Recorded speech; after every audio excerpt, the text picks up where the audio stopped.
Halo teman bincang semua, kembali lagi bersama saya Rafif di Bincang Academy, persembahan DDTC Academy. Bincang santai, bahas pajak, bisa Bapak.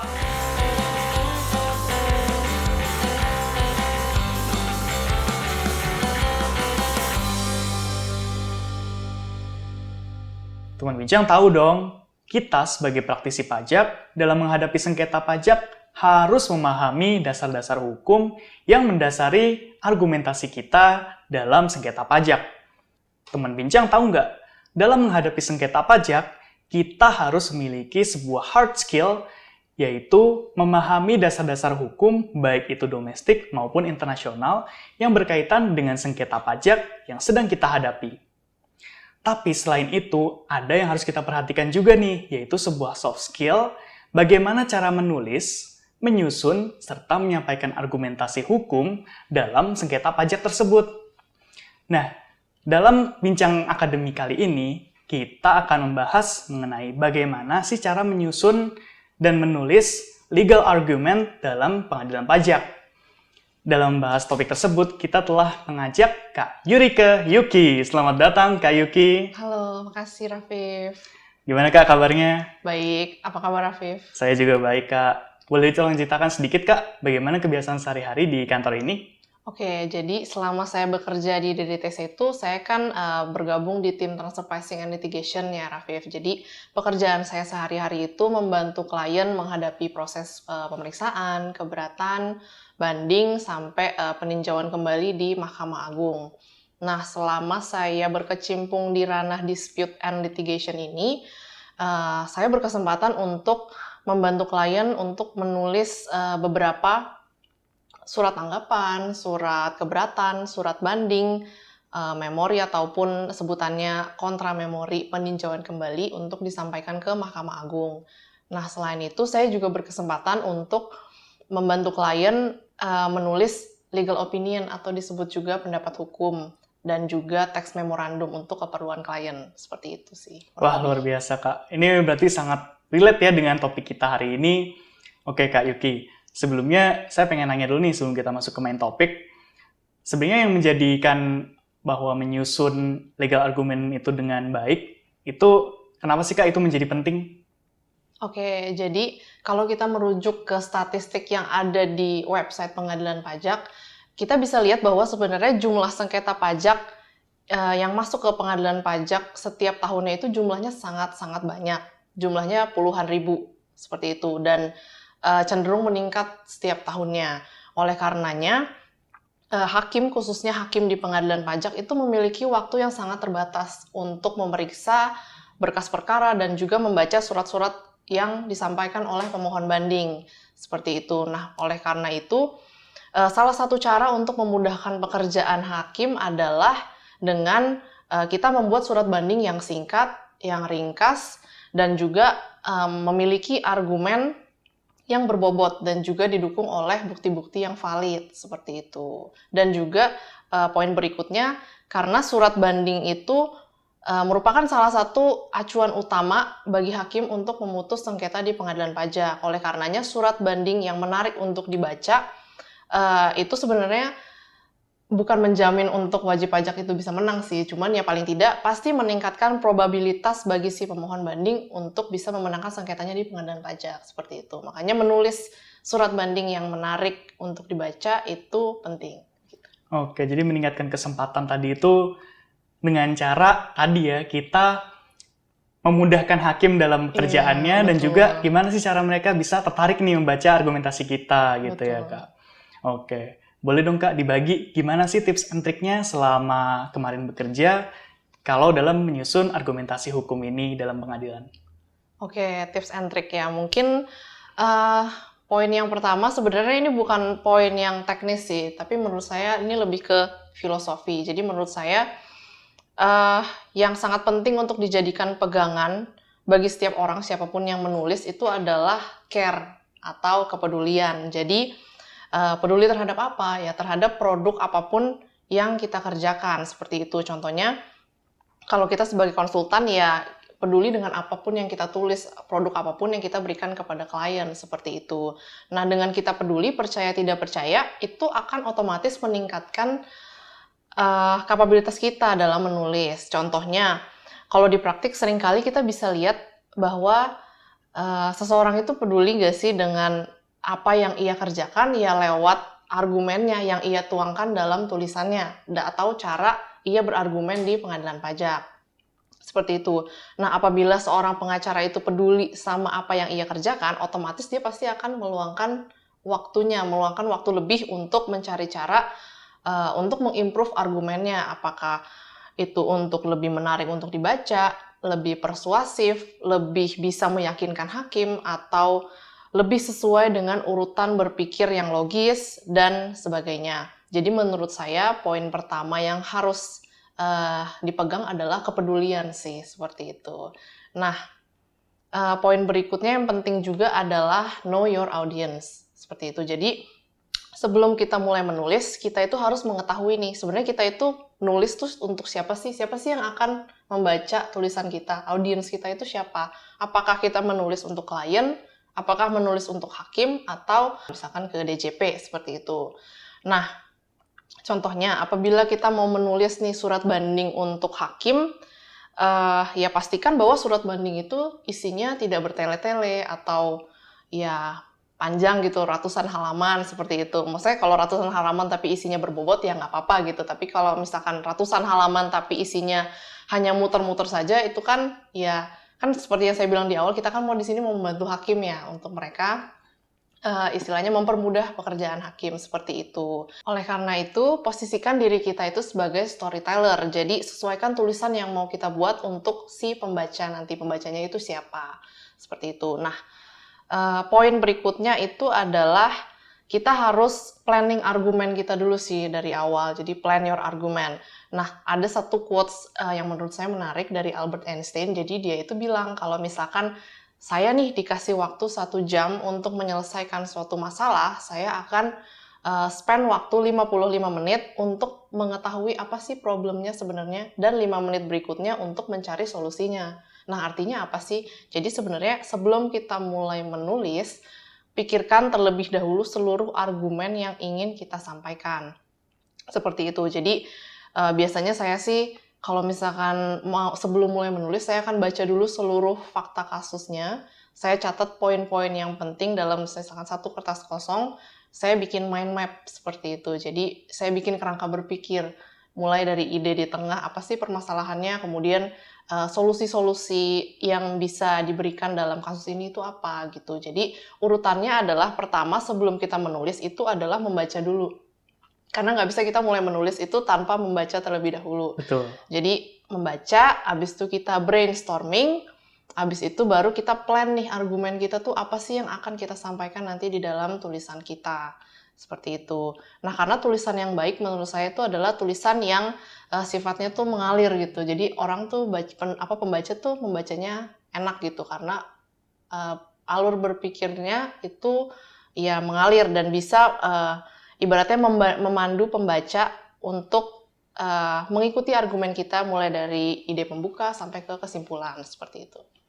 Oke, jadi kita itu kalau bisa di-recap ya, kalau misalnya dalam menyusun argumen, itu pertama harus peduli dulu gitu ya, Kak. Iya, betul. Kita peduli dengan apa yang kita kerjakan, jangan kerja sembarang kerja gitu ya, tapi kita benar-benar menaruh hati gitu istilahnya ya, Kak. Setuju. Terus yang kedua, kita harus mengetahui ini tulisannya buat siapa sih gitu ya, apakah untuk hakim, apakah untuk otoritas, atau untuk klien gitu ya. Jadi disesuaikan tulisan kita sesuai dengan audiensnya nanti. Dan juga yang terakhir tadi Kakak bilang perlu merencanakan gitu ya, Kak. Kita perlu benar-benar nge-planning nih nanti tulisannya itu seperti apa biar bisa mengalir gitu ya, Kak. Ini sebenarnya ketiga unsur ini bisa menjadi satu kesatuan ya, Kak. Dengan peduli, kita bisa memplanning dengan baik, dan juga kita lebih bisa menaruh diri kita sebagai seorang storyteller yang baik gitu ya, Kak. Oke, untuk kemudian dalam memplanning ini mungkin bisa kita breakdown lagi nih, Kak. Kira-kira seperti apa sih struktur yang baik dalam menyusun argumen hukum ini? Oke, jadi kalau dalam argumen itu sebenarnya ada 3 komponen penting nih agar suatu pernyataan bisa dianggap sebagai argumen. Jadi poin yang pertama itu adalah namanya assertion, yang kedua itu adalah evidence, dan yang ketiga itu adalah reasoning. Nah, assertion itu apa sih? Assertion itu adalah pernyataan tentang suatu fakta. Contoh, misalkan dalam sengketa pajak, misalkan kita menyatakan bahwa tidak terdapat risiko penghindaran pajak atas transaksi pembayaran royalti yang dibayarkan oleh pemohon banding. Itu kan pernyataan gitu ya.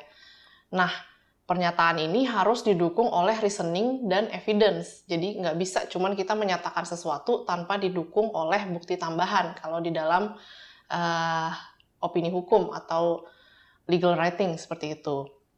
Nah, kalau poin pertama tadi kan assertion ya, pernyataan. Poin kedua itu adalah reasoning.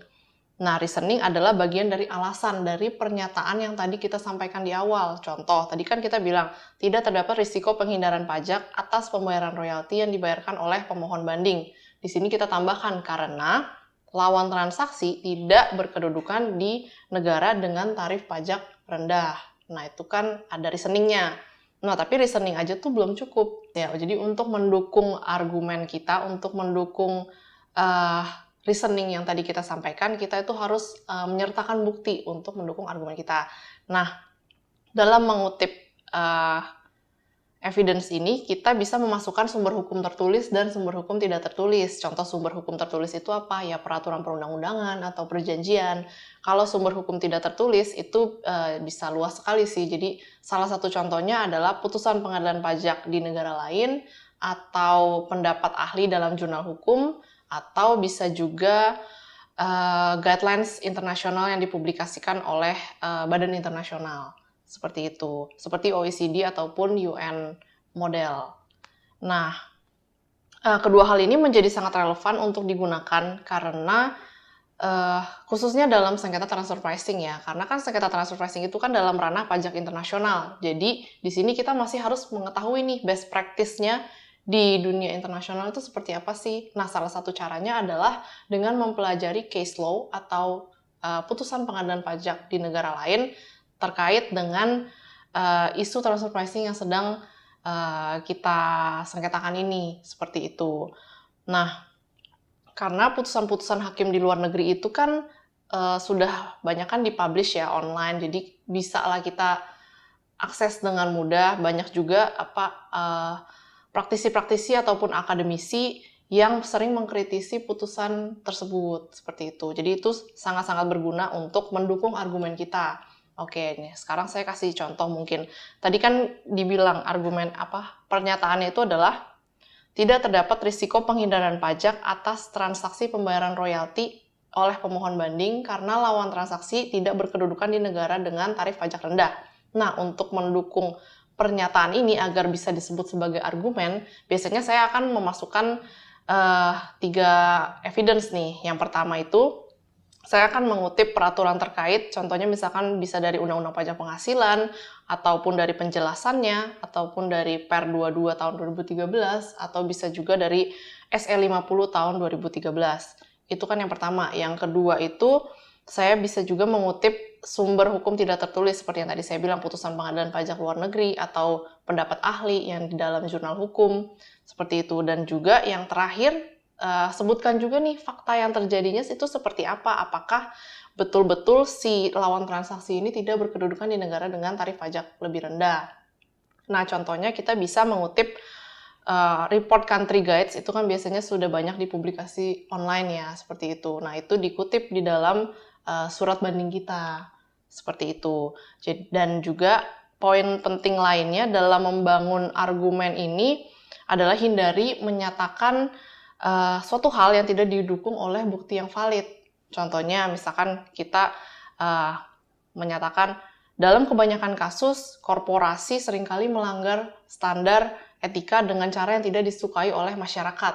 Tapi nggak ada buktinya gitu kan, nggak boleh seperti itu. Atau misalkan kita menyatakan di awal kalimat banyak orang berpikir bla bla bla, atau banyak ahli yang menyatakan bla bla bla, tapi tidak ada evidence-nya.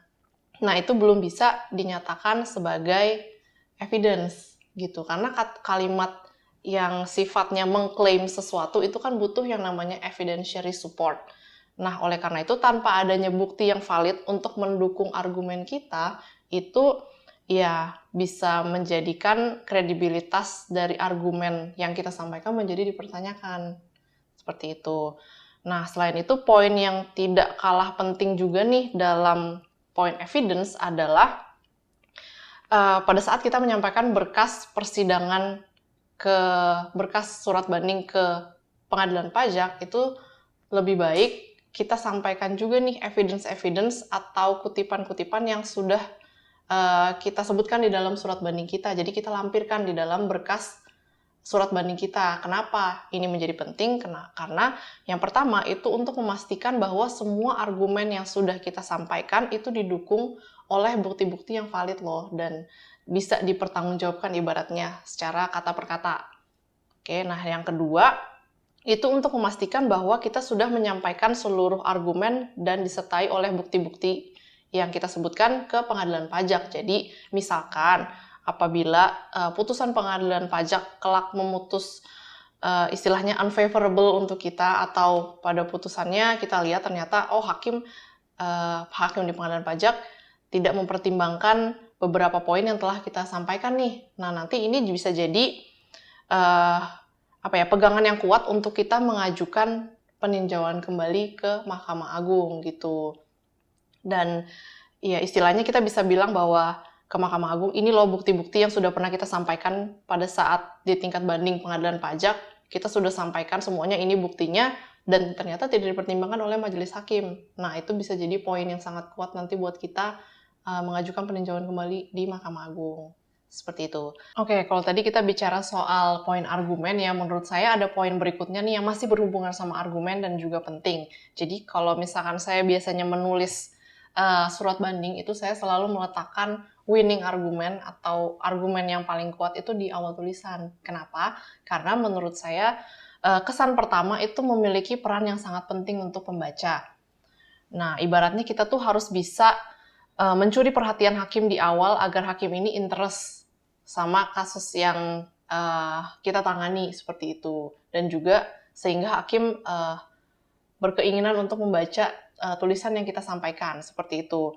Dan juga seorang hakim yang menyadari bahwa ringkasan itu isinya bertele-tele, dia pasti hanya akan membaca sekilas. Tapi kalau dia tahu nih, kalau misalkan surat yang kita sampaikan itu isinya sudah ringkas dan sudah singkat, dia pasti akan membaca setiap kata yang ada di dalam surat tersebut. Seperti itu.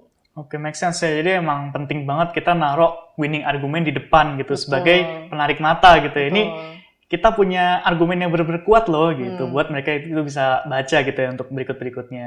Dan juga tadi menarik yang Kak Yuki sampaikan tentang bagaimana sih argumen itu harus komposisinya itu seperti apa gitu ya. Pertama harus ada assertion tadi ya, kemudian ada reasoning, bagaimana sih alasannya, kenapa kita menyatakan seperti itu, dan juga ada evidence, yang evidence-nya itu harus valid, harus jelas gitu ya Kak, jangan sampai evidence sembarangan yang nggak ada dasarnya. Jadi kita harus kasih dasar, itu dasar hukum, ataupun dari guidelines internasional yang dari UN maupun OECD, atau dari best practice-nya dari putusan hakim sebelumnya yang mungkin dari luar negeri juga nggak apa-apa gitu ya Kak.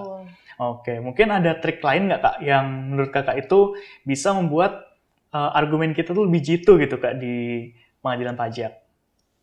Oke, jadi menurut saya sih yang penting salah satunya adalah untuk mengedit, edit lagi, dan repeat gitu bahasanya. Nah, kenapa sih edit ini jadi penting dalam proses penulisan legal writing seperti itu?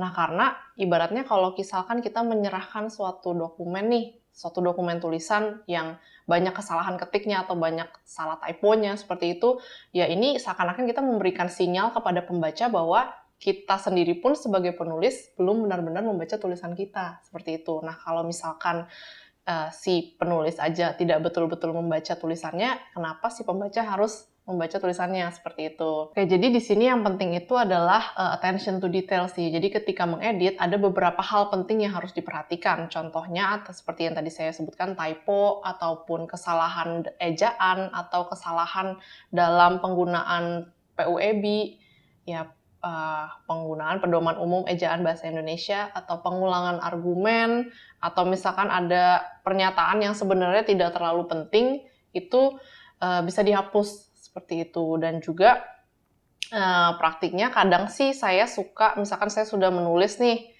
saya nggak menyelesaikan tulisan itu hanya dalam waktu 1 hari gitu loh. Saya butuh beberapa hari untuk membaca lagi tulisan tersebut. Apakah ini sudah pas atau belum?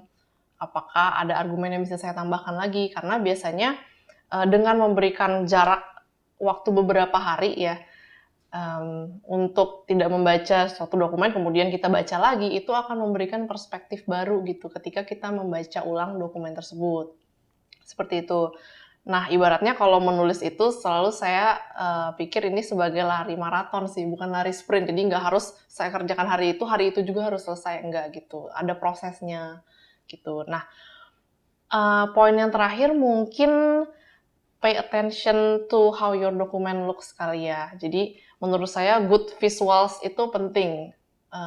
Ketika seseorang melihat dokumen kita, dia baru melihat saja, oh ini udah kayak rapi gitu kan, enak untuk dibaca. Sedangkan kalau misalkan dokumen yang kita sampaikan begitu halaman pertama aja formatnya sudah berantakan atau kurang rapi, atau fontnya berbeda-beda, size-nya berbeda-beda, itu kan pasti membuat pembaca jadi kurang menarik lah istilahnya untuk dibaca, seperti itu.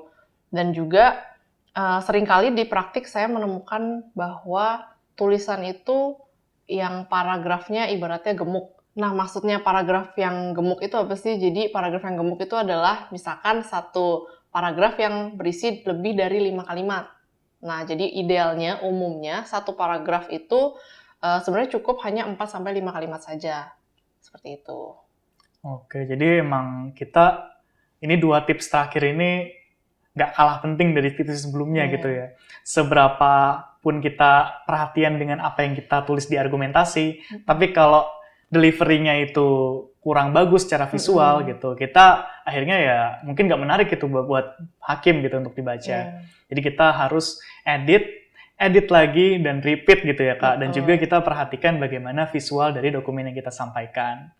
Mungkin sebagai penutup ada pesan-pesan untuk teman bincang semua Kak? Oke, jadi mungkin saya recap aja kali ya. Tadi kan kira-kira ada 7 poin nih yang saya sampaikan. Poin pertama itu adalah care atau kepedulian. Jadi maksudnya di sini kita harus peduli atas apapun yang kita kerjakan gitu, karena ketika kita peduli pasti hasilnya itu akan beda, seperti itu. Dan juga poin yang kedua itu adalah know your audience, atau kita harus tahu nih siapa sih pembaca dari tulisan kita agar kita bisa menyesuaikan ekspektasi dari si pembaca lewat tulisan kita. Dan poin berikutnya itu adalah plan your argument, dalam arti kita harus memetakan nih, kita harus bikin kerangka berpikir terlebih dahulu sebelum kita mulai menulis, seperti itu. Dan poin yang keempat, tadi saya bilang argumen itu memiliki 3 komponen penting. Yang pertama adalah assertion, yang kedua adalah reasoning, yang ketiga adalah evidence. Dan poin berikutnya adalah kalau bisa lead with your strongest argument. Letakkan winning argument kita di awal untuk menarik si pembaca agar membaca tulisan kita, seperti itu. Dan poin berikutnya, poin ke-6 itu adalah edit again, repeat. Seperti yang tadi saya bilang bahwa kita harus baca lagi, cek lagi apakah ada typo atau salah ejaan, salah penggunaan puebi dan sebagainya. Dan poin yang terakhir itu adalah yang tidak kalah penting adalah pay attention to how your document looks. Jadi good visuals itu juga penting untuk menarik perhatian pembaca, seperti itu. Mantap, terima kasih banyak Kak Yuki atas insight-nya. Semoga teman bincang semua dan kita semua bisa menerapkan poin-poin tadi ya.